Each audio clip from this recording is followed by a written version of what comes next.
Hello again everyone, it's me Matt, thank you so much for joining me. Let me know in the comment section which is your favourite armoured personnel carrier of the Soviet Union or Russian Eastern Bloc style vehicles, because this one is very unique. It's also old school, 1950s tech, which, you know, I don't really touch on very often. I'm normally quite modernised in my approach, but what I like to talk about this vehicle for is it's a bit of the building block or the foundation of what Russia and the Soviet Union decided to do to upgrade their fleets to get to a more modernised standard, particularly when it came to catching up with main battle tanks they were producing at the time. And this unique little vehicle, the BTR-152, is truly a Soviet icon born in steel. Now, the BTR-152 wasn't just another Soviet military vehicle, it was the rolling fortress for troops, a mobile toaster oven in the summer, and a bone-rattling thrill ride across the battlefields in any other environment. With its steel armour and lumbering presence, this early post-World War II armoured personnel carrier, or APC, played a pivotal role in shaping Soviet mechanised warfare. Today we'll dive into the story of the BTR-152, a vehicle that soldiers either loved, tolerated, or cursed under their breath, and we'll explore why this iconic machine remains a symbol of innovation and adaptability. First of all, let's talk about the need for a rolling battlefield taxi. Picture this, it's the Second World War, you're a Soviet infantryman clinging onto the back of a T-34 as it charges across the battlefield. You're exposed to pretty much everything from gunfire, artillery, and the occasional angry flock of birds. Clearly, this wasn't the safest, most efficient way to transport troops to the battlefield. During the war, the Red Army relied heavily on makeshift solutions such as the captured German half-tracks and American M3 half-tracks sent through the Lend-Lease program. While these vehicles helped, they weren't designed for the Soviet needs. After the war, the Red Army brass knew they needed something better, something distinctly Soviet. Enter the BTR-152. Born in 1946 at the ZIS, or Zavod Imenia Stilnya plant, its mission? To keep troops alive long enough to support advancing tanks. Notice, alive long enough, not alive indefinitely. Designing the feature of the entire vehicle was really function over flash. The BTR-152 wasn't a luxurious machine, it was a practical workhorse built for mass production. Engineers started with the 151 truck chassis, a rugged 6x6 design, and slapped on a welded steel armour. The result was a vehicle with three key sections: the engine at the front, the driver's cabin in the middle, and an open-top troop compartment in the rear, which could actually have a canvas thrown off the top of it. There was, though, that open-top reality. Now, the open-top designs had been pros and cons of that time. The plus side, it allowed the soldiers to fire their weapons while inside the vehicle, and made it pretty easy to jump in and out if you're getting engaged or potentially on fire. On the downside, it left troops extremely exposed to said fire, enemy airstrikes, shrapnel, and the occasional Siberian blizzards. Later variants added a roof, but the earlier models earned their nicknames the Red Army's Convertible. The BTR-152 wasn't built to take on tanks for obvious reasons, but it was just enough. With its built-on steel armour offered basic protection against small arms and shrapnel. The front had 15mm of armour, while the sides and the rear were thinner to about 4 to 9mm. It was enough to give the soldiers enough of a fighting chance, but not enough to make them feel invincible or really feel very protected. It was truly a battle bus. One clever feature was the armoured shuttles for the windshield. In combat, the drivers would close these shutters and rely on a very narrow vision slit on the periscopes, essentially turn the vehicle into a steel bunker on wheels, with all the visibility of a submarine. It was extremely rugged, but truly imperfect. It was very, very good at being mobile thanks to that 6x6 wheeled configuration and centralised tyre pressure system, a cutting-edge feature at the time. Drivers could adjust the tyre pressure on the fly, making it easy to cross sand, snow, muddy terrain.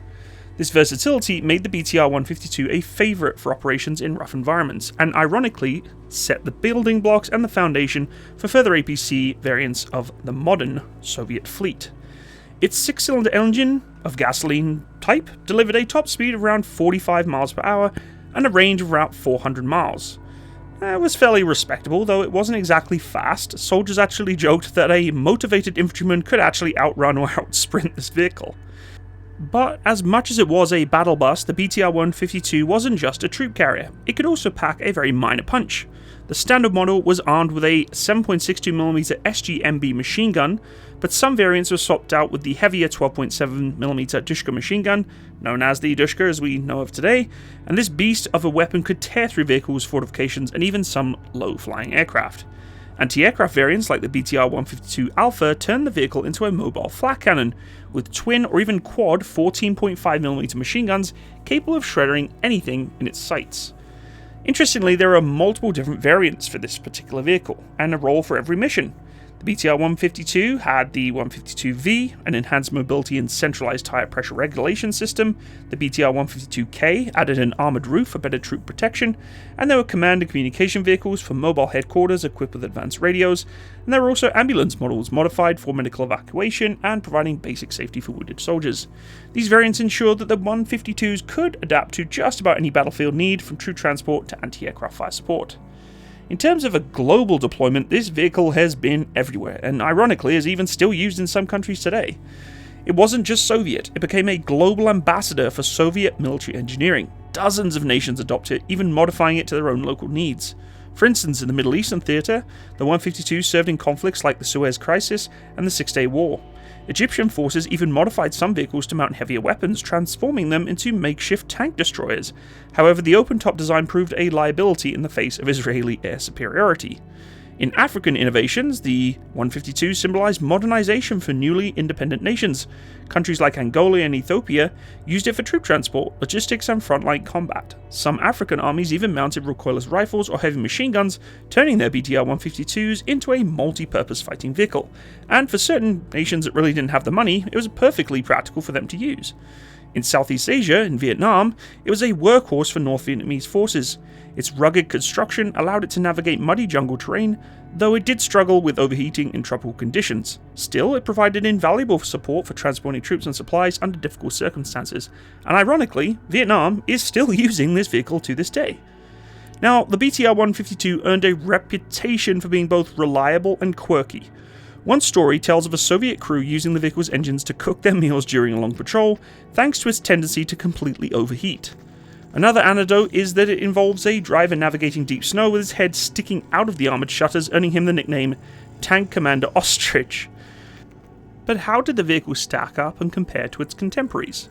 The BTR-152 wasn't the only APC of its time. Here's how it compared.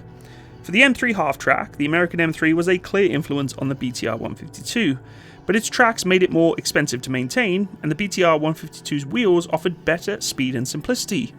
There was also the German half-track, which I'm not even going to try and say, the Sd.Kfz 251, was a very superior vehicle, off-road capabilities, but again, much more complex to produce. And then the BTR-60. The BTR-152's successor addressed many of its flaws, including the lack of roof and protection and amphibious capabilities. Truly though, this vehicle is a grandfather of modern APCs for the Russian and Soviet fleets. The BTR-152 was a trailblazer in the world of wheeled APCs. Its centralized tire pressure system was innovative for its time, and its modular design set the stage for future innovations. Today, its influence can be seen in modern vehicles like the American Striker, the Finnish Patria AMV, and many other vehicles out there. Even decades after production ended, the BTR-152 remains in use in some parts of the world, a testament to its durability, simplicity, and timeless design. Overall, it's really a success story, and I know many of you are going to battle me on this and say it's an absolute piece of junk, but I don't believe it is. BTR-152 wasn't perfect, but it was a product of its time. Rugged, practical, and versatile, it carried soldiers into battle, hauled supplies, and adapted to the roles that its designers never really even imagined. For all its flaws, it remained a symbol of Soviet ingenuity and determination. Whether you see it as a clunky relic or a pioneering machine, the BTR-152 left an incredible mark on military history and reminds us that sometimes function over form is the key to success. So I'd love to hear your opinion on the BTR-152. Personally, I just think it's something so simple and so easy to use that it's still to this day so kind of practical. I mean, you lose a couple of these things, so what? It's not overly complex, it doesn't need a huge amount of protection, and that engine's going to get you in and out of trouble, even if it does overheat now and then, hence why putting an extra bit of coolant tubing on there might help a little bit, but I'd love to hear your opinion. Thanks so much for watching, everyone. As always, hit that like and subscribe, and I hope to see you on the next video. All the best. Bye bye.